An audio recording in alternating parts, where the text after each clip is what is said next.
До Нового года остались считанные дни, а значит время создавать праздничное настроение себе и близким. Зародилось все в 2014 году. И снова Институт культуры и искусства проводит воркшоп.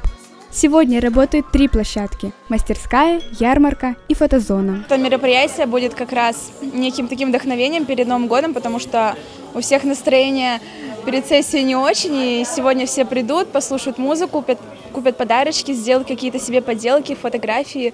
На ярмарке представили новогодние сувениры, изготовленные студентами Института культуры и искусства. А ярмарку мы проводим, чтобы, во-первых, показать, что могут наши студенты вообще мастера, в принципе, и поделиться как-то частичкой себя к Новому году, чтобы люди могли что-то приобрести и подарить своим близким, родственникам, родным, да и вообще себе сделать подарок на Новый год. Сделать бумажную елку или символ Нового года желтую собаку посетители могли на мастер-классах по лепке из полимерной глины и оригами. Я очень люблю вообще, когда институты презентуют свои работы, и особенно показательно это получается Института культуры и искусств.